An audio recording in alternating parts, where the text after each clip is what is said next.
Đi ngắm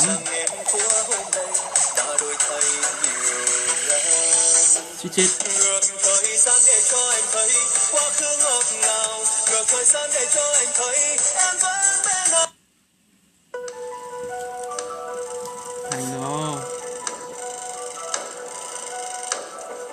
The internet predated what we call the web, where we have browsers and we have the ability to go to websites, and that was designed to be decentralized. At that time, there was really a ton of proliferation and a ton of experimentation, and a lot of new things that people really hadn't seen before.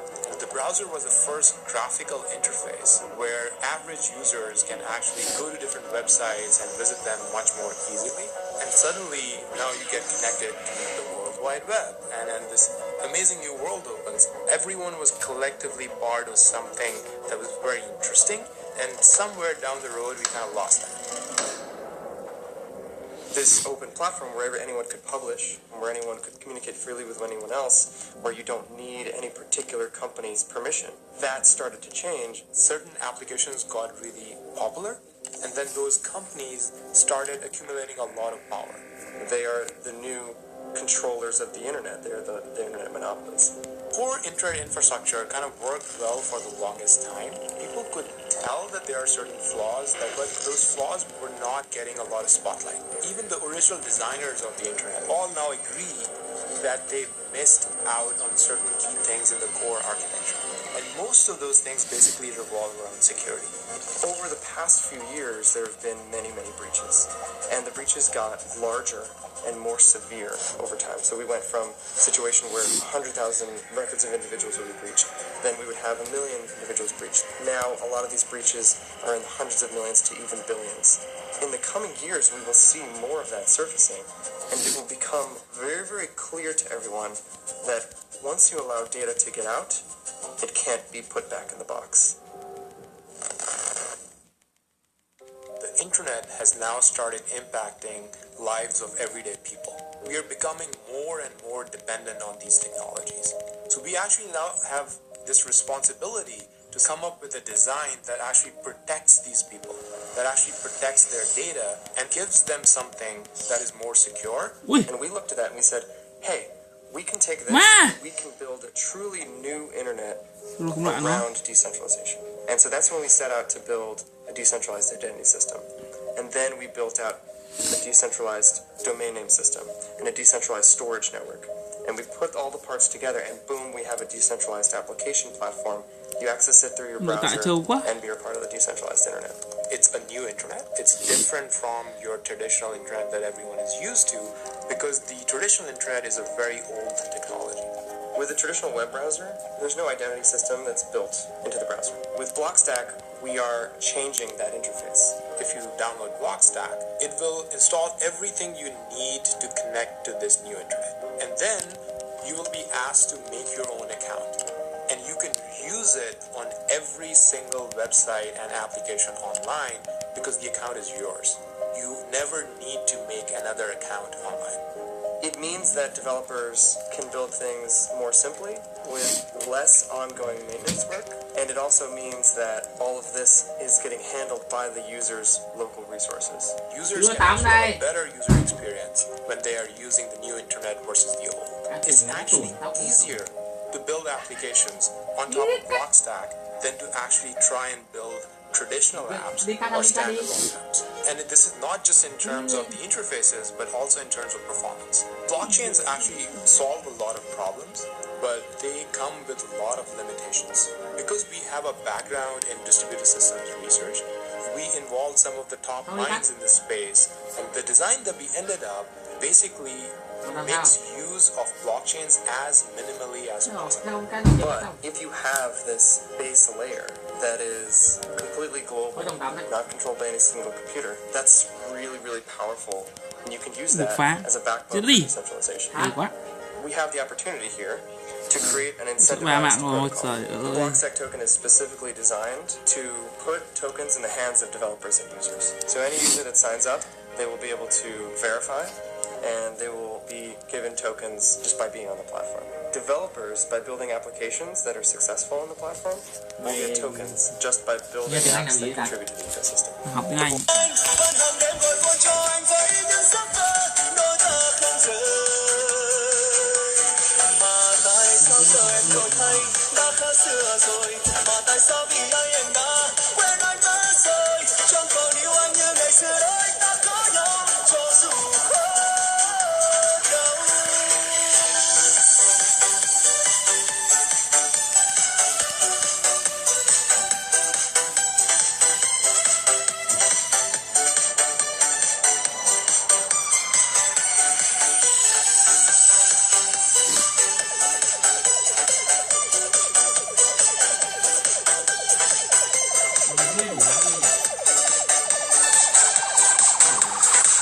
Hướng đi thì không quay được. Nước mắt rơi cho tình yêu bao ngày, giờ sẽ như mây khi người quay lưng nói chúng ta không hợp nhau thì anh hãy xem như là chuyện tình ta chỉ là một giấc mơ. Có bao giờ kim đồng hồ quay ngược để đến nơi xưa lúc ta đã hẹn ước, để nhắc cho anh rằng em của hôm nay đã đổi thay nhiều lắm. Ngược thời gian để cho anh thấy quá khứ ngọt ngào, ngược thời gian để cho anh thấy em vẫn bên anh, vẫn hàng đêm gọi buồn cho anh với những giấc mơ đôi ta không rời. Mà tại sao giờ em đổi thay đã khác xưa rồi, mà tại sao vì ai em đã quên anh mất rồi, chẳng còn yêu anh như ngày xưa đó anh ta có nhau cho dù khó đau. Ngược thời gian để cho anh thấy quá khứ ngọt ngào, ngược thời gian để cho anh thấy em vẫn bên anh, vẫn hàng đêm gọi buồn cho anh với những giấc mơ đôi ta không rời. Mà tại sao giờ em đổi thay đã khác xưa rồi, mà tại sao vì ai em đã quên anh mất rồi, chẳng còn yêu anh như ngày xưa đôi ta có nhau cho dù khó đau.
mai có em ở đây.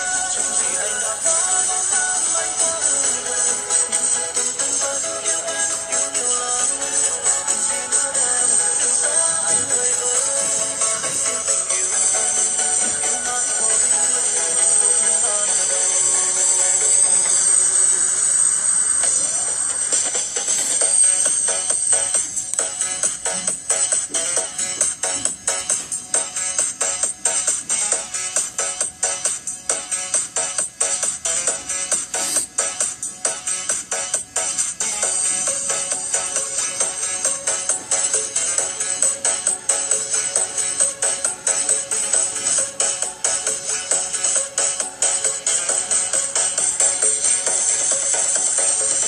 Chúng ta đã say khi ở bên nhau, có yêu thương nào mà không có những thương đau.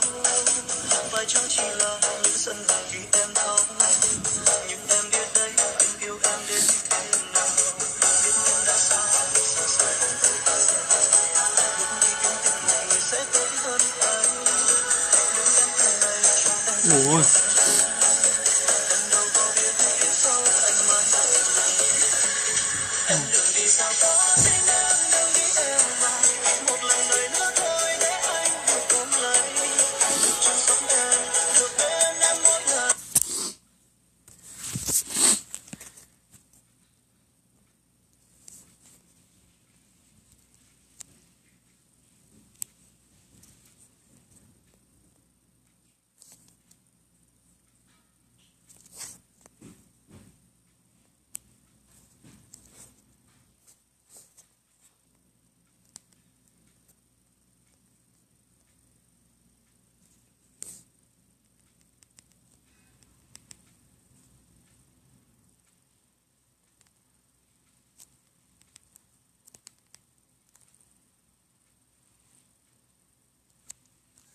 ui ổ trâu thế.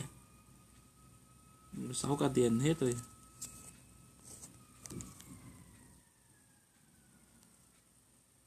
Không chế cứng vãi, mình không có không chế.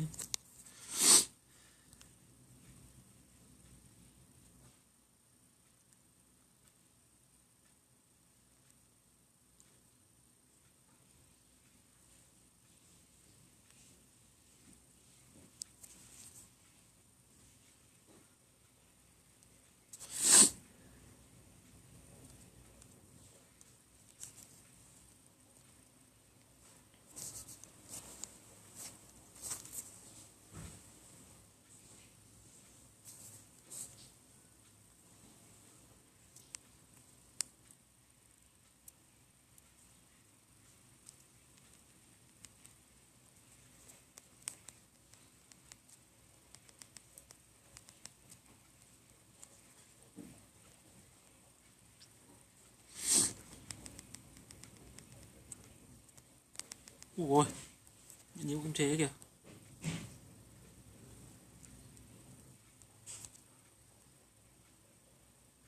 Ui giời chết hết.